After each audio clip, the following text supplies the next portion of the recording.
Hello, everyone, and good evening. I'm Don Arleth, and you're just in time for World News Tonight, coming to you live from Warsaw. President Zelenskyy wants Europe to deploy 200,000 peacekeepers to Ukraine to provide security assurances if a deal with Russia is reached to end the war. So is Europe up for the task? We'll explore the possibility in just a minute. But first up, let's take a look at tonight's headlines. The World Economic Forum dominated by Trump and Ukraine. Will Europe meet Trump's NATO spending goals? And the Frederick Chopin Institute in Warsaw buys one of the composer's finest works. U.S. President Donald Trump addressed the audience at the annual World Economic Forum in Davos, Switzerland on Thursday, in his first international speech since his inauguration. Joining us now live from Davos with more is our correspondent Oz Chatterjee. Good evening, Oz. Oh, excuse me. Let's go to his report. The penultimate day of the World Economic Forum annual summit here in Davos was probably the busiest as the US President Donald Trump addressed the audience here in his first major international speech since his inauguration. Among the themes Donald Trump spoke about were inflation and the deficit the United States has, as well as linking oil prices to the war in Ukraine. Now, Donald Trump reiterated his desire to end Russia's war on Ukraine, but with no further details about how he planned to do that. Let's take a listen to what he had to say in his address. Our efforts to secure a peace settlement between Russia and Ukraine are now hopefully underway. It's so important to get that done. That is an absolute killing field. Millions of soldiers are being killed. Nobody's seen anything like it since World War II. They're laying dead all over the flat fields. It's a flat field farmland, and there's millions of Russians and millions of Ukrainians. Nobody's seen anything like it since World War II. It's time to end it. And I'm also going to ask Saudi Arabia and OPEC to bring down the cost of oil. You got to bring it down, which, frankly, I'm surprised they didn't do before the election. That didn't show a lot of love by them not doing it. I was a little surprised by that. If the price came down, the Russia-Ukraine war would end immediately. Polish President Andrzej Duda also addressed the crowd at the World Economic Forum summit here in Davos, maintaining that it was early to be bringing Ukraine to the negotiating table and that Putin should be begging to be brought into any kind of agreement with Ukraine. Let's take a listen to what he had to say. I don't want to beg Vladimir Putin to sit at the table.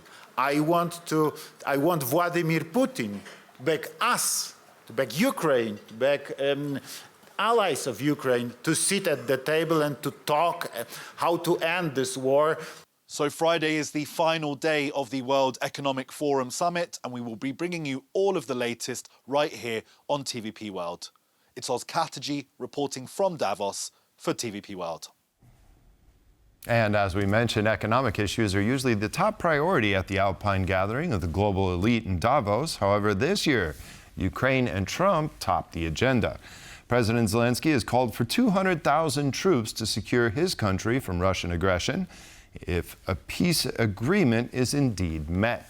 Sasha Farbach has more in this next report. European troops on Ukrainian soil. Western peacekeeping troops were first floated by French President Macron and discussed with allies, including at a recent meeting with Poland's Prime Minister Donald Tusk. Now, President Zelenskyy has pleaded that Ukraine needs thousands of troops to guarantee any kind of potential ceasefire. 200,000, it's a minimum. It's a minimum.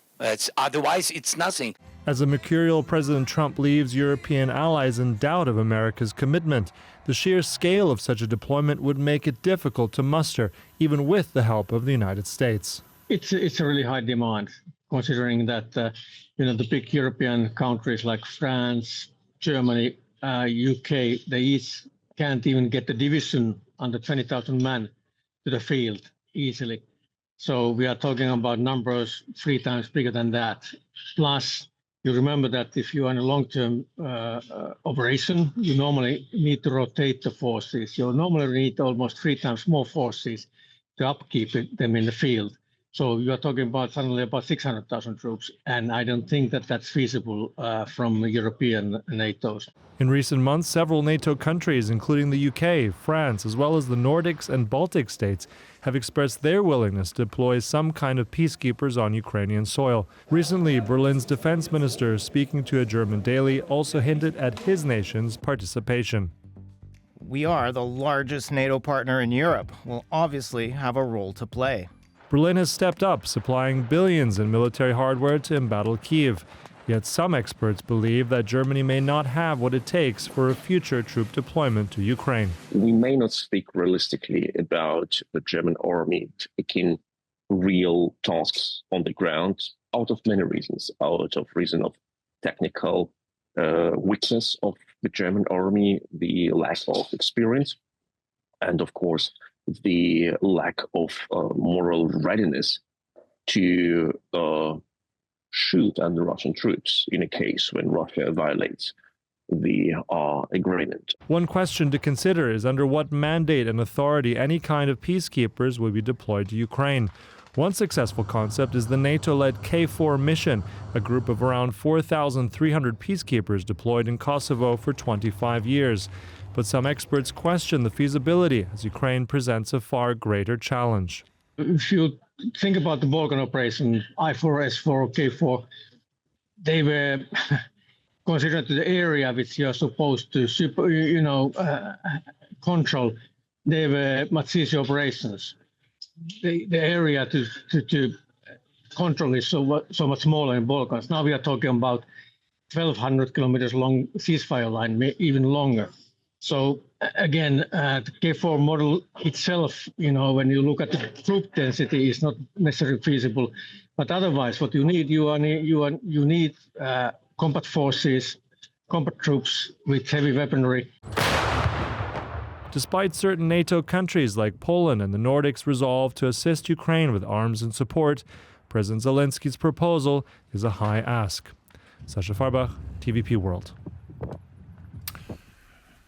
If you're not talking about 3, 4, 5% GDP on defense, then you're talking about trillions to restore the alliance's deterrence, says NATO Secretary General Mark Rutte at the World Economic Forum in Davos.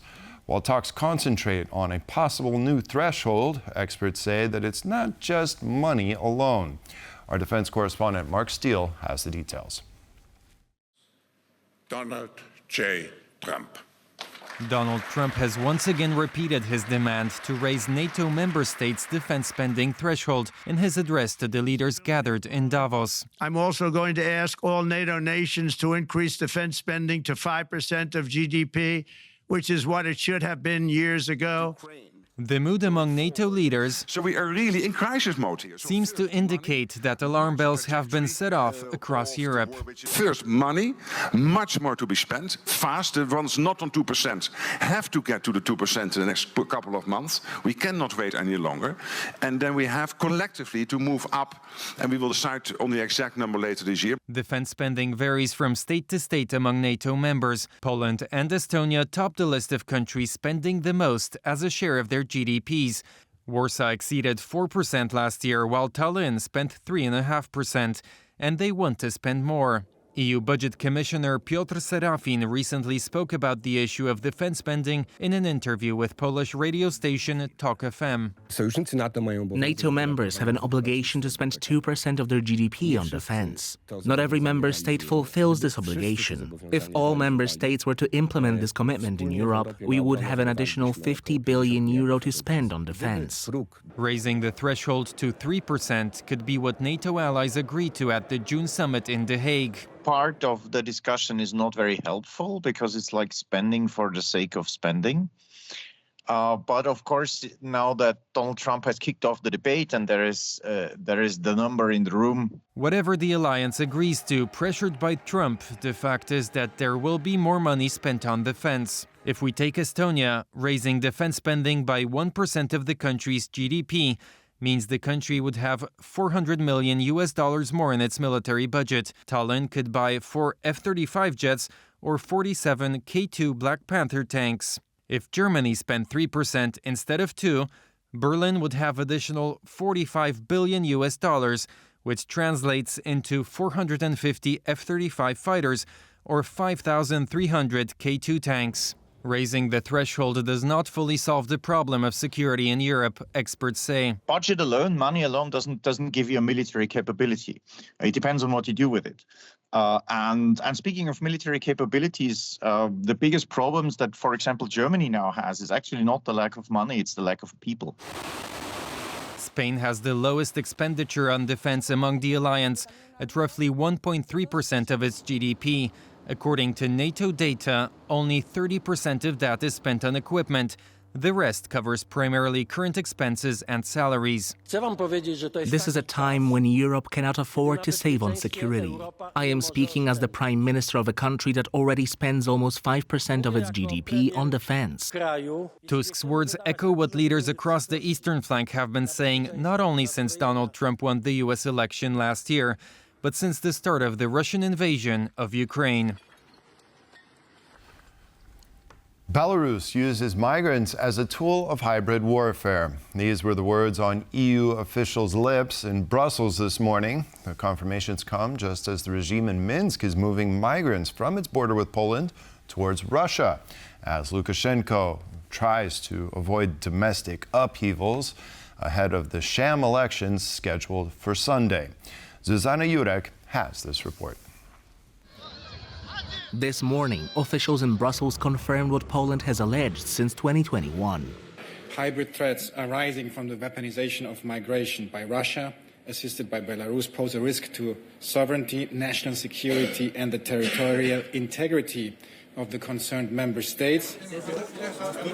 These statements were mirrored by observers' opinions who confirmed Poland's long-standing position. The migrant crisis at the border was artificially created by the regime in Minsk. The schemes of directing migrants to the border with the EU, which involved tourist companies, were under the supervision of people who were subordinated to Lukashenko. These companies would receive money from Lukashenko's regime to move the migrants to the borders. Polish officials have long warned about the weaponization of migration issues as a tool straight out of the Kremlin's toolbox. We know very well how Lukashenko, Putin, the smugglers and human traffickers use the right of asylum. Statements from Brussels emerged just as Lukashenko's regime has already begun moving the migrants inwards towards the border with Russia. At some point, we observed that migrants were being taken towards Russia from the border zone. Lukashenko may be interested in peace in the country before the presidential election. The move precedes the upcoming sham election scheduled for this Sunday, in which Lukashenko is expected to be re-elected for his 7th term. His previous falsified electoral victory led to widespread protests across the country. The migration crisis is a response of the system that Lukashenko built to the very sanctions that were imposed against him, to the non-recognition of the 2020 elections, to the recognition of Svetlana Tsikhanouskaya as president of Belarus. Though Lukashenko had long denied any wrongdoing, claiming that the migrants were in possession of EU-issued work and travel visas.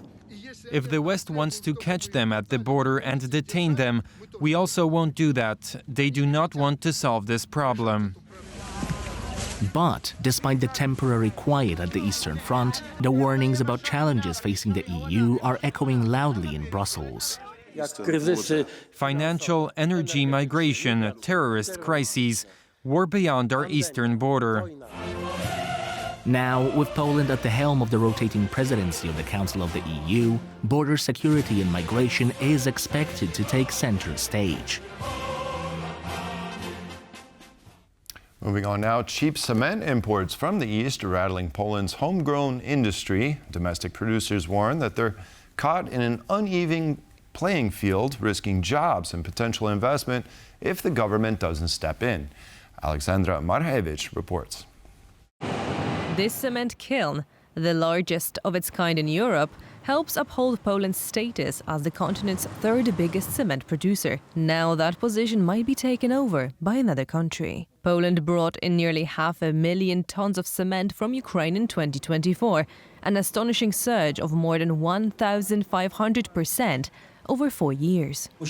We must protect our domestic manufacturers from attempts by third countries, supported by subsidies, to take over entire market segments. Environmental protection matters, but we need resources to safeguard this market and the environment, and those resources come directly from industry.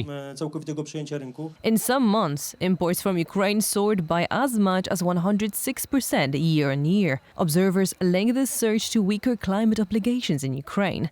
Cement production in Ukraine doesn't follow the EU's climate policies, so it isn't burdened with CO2 emission costs. That creates unfair competition, making cheaper Ukrainian cement replace Polish cement. Industry executives emphasize that Poland's cement sector, worth billions of euros annually, must remain competitive. They are looking to upcoming reforms as a possible fix. A mechanism like the CBAM border tax, to be introduced in 2026, could solve this. It's not protectionism. It aligns the emission costs EU companies pay with those of producers elsewhere who don't bear these costs. CBAM, or Carbon Border Adjustment Mechanism, will only come into force in 2026, but the surge in cheaper imports has already taken a toll. Statistics Poland reported a 12% drop in cement sales for 2023, with a modest 3% rebound expected in 2024. But the industry warns that unless CBAM is enacted soon, Poland could lose its standing as Europe's third largest cement producer. A manuscript of Frédéric Chopin's ballad has been purchased by the National Institute of Frédéric Chopin in Warsaw. Penned by Chopin himself, the document contains the first 79 bars of the piece, recognized by musicians as one of Chopin's finest works. Franciszek Piles reports.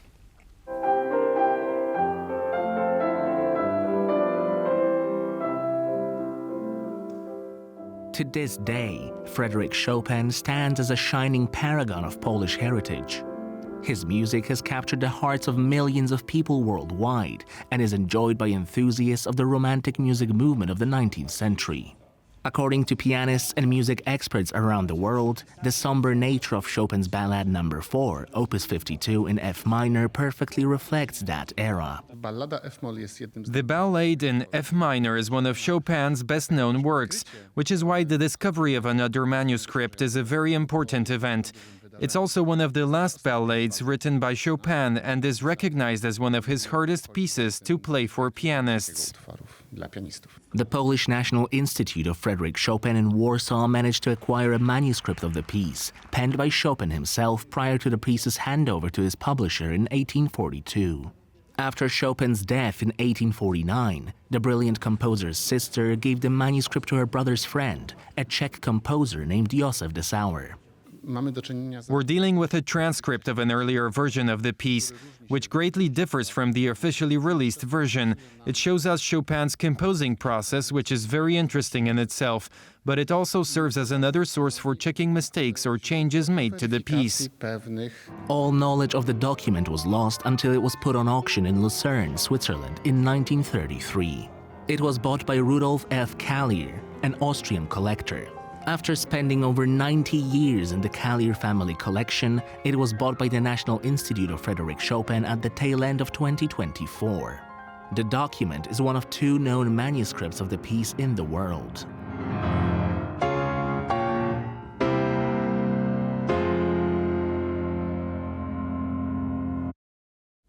States are safe when 3 principles are met: the strength of their societies, the strength of their militaries, and the strength of their alliances, Polish Deputy Prime Minister and Defense Minister Władysław Kosiniak-Kamysz said earlier. He also added that we are developing these 3 pillars while at the same time strengthening our allied relations with the Federal Republic of Germany. And now joining me to discuss the defense relations between Germany and Poland and the potential for European peacekeepers to be sent to Ukraine is Łukasz Jaszyński from the Polish Institute of International Affairs. Hello, Łukasz. Thank you very much for joining us on World News tonight. Thank you for having me here. Yes, now German Defense Minister Boris Pistorius was here in Poland today. So in terms of German-Polish relations concerning security, do you think that they are stronger now than previously or maybe potentially even ever before?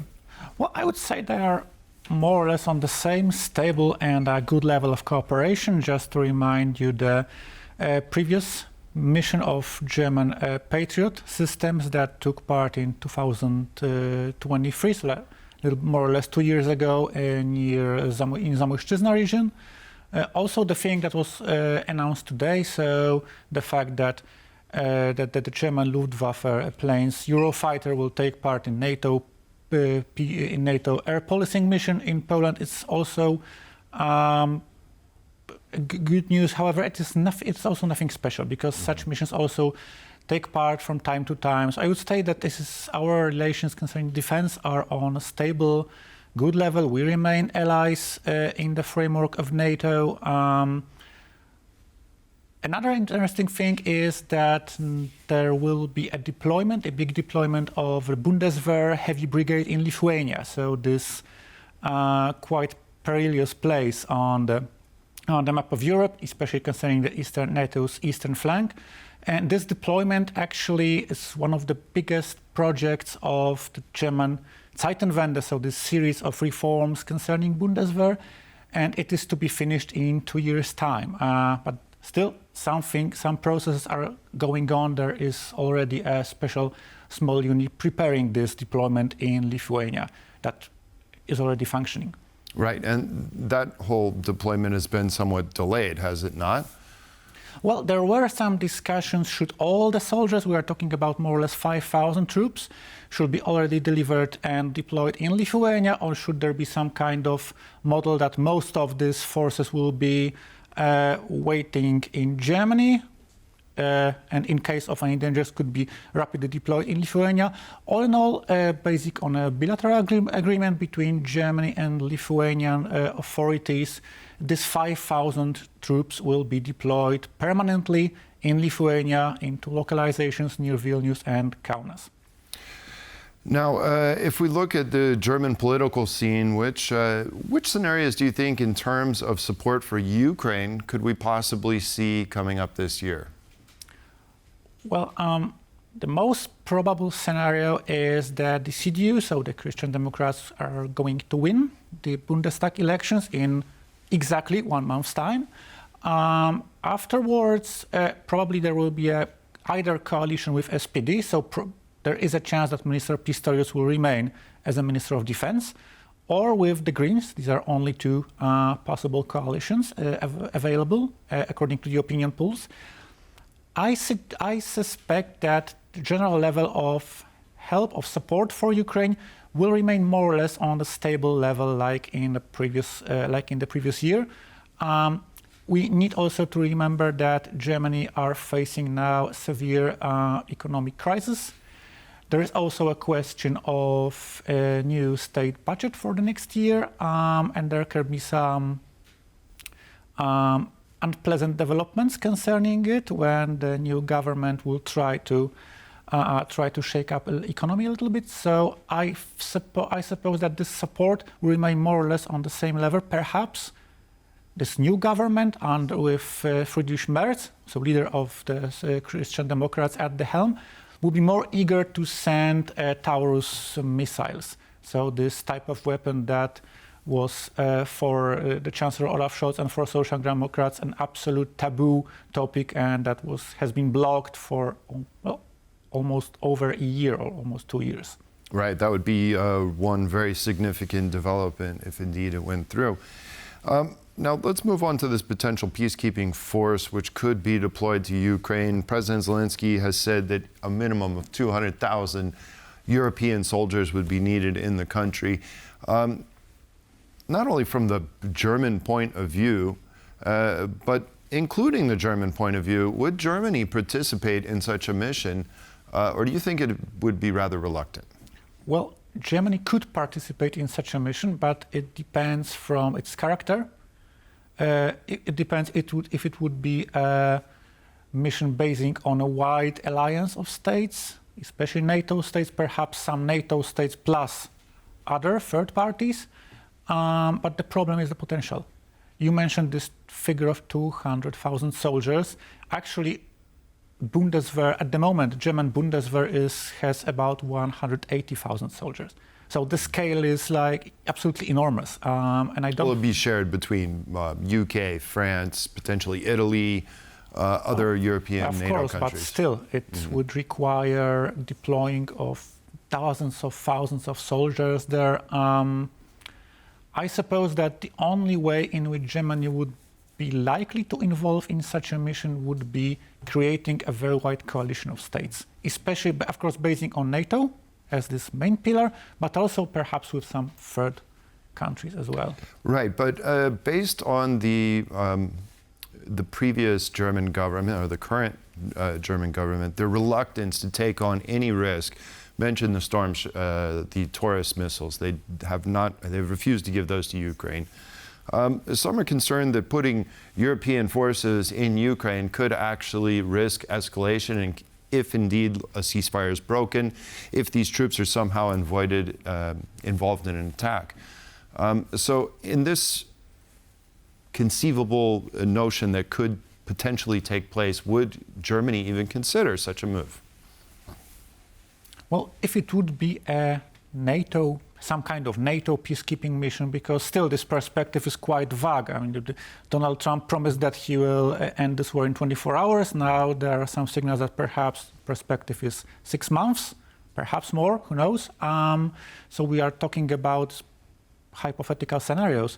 I think that the only way in which Germany would be eager to involve in such a mission would be, once again, building it basing on a NATO, and the framework of NATO.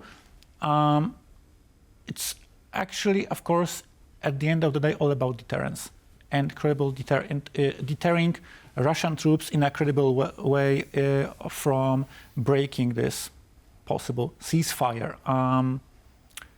Also, the question of the US involvement remains open. Will it be absolutely out of the question?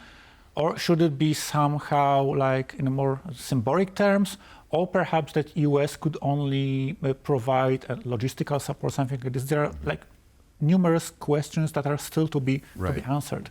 Right. Okay. Well, Donald Trump has put forward the 5% spending goal for the NATO alliance for members to reach. We know that last time Donald Trump was president, of course, he was on Germany's case for not spending 2%. Germany is set to meet the 2% spending this year. Can Germany meet 3 or 4% in the short term? Potentially, yes. Will it be willing to meet this? Well, I suppose that they may find themselves in a situation when there will be no other possibility than at least trying to meet this like 3.5% or at least, or 4% more or less. Donald Trump actually during his first term was right when it comes to this 2% GDP spending on defense. The example of Poland shows that even a smaller economy, much smaller than Germany, can actually do it. But the problem is the perspective and the path to achieve this, let's say 3.5%. I don't believe personally in 5%. I think that Donald Trump now makes some kind of a bargain. He starts the negotiations. It will end on a 3%, 3 point something, and then Trump will be able to tell that this is his big achievement. The problem is the perspective, and the problem is finding way of financing it. Should it be financed from the every year budget, which would be quite difficult because it would require cuts in social spendings, which is of course all the time very highly unpopular and brings political costs, or perhaps there would be some other solution like creating once again a special fund founded by German bonds, for instance. Also quite an open thing, but I suppose that if there will be really strong pressure from the side of US, then Germany will have like very small room for maneuvering here. Well, there might be some tough decisions to make. Łukasz Jaszyński, German analyst at Polish Institute for International Affairs, thank you very much for joining us tonight. Thank you so much. Appreciate it. And that concludes this edition of World News Tonight. Thank you for joining us, and stay with us for more here on TVP World. Good night.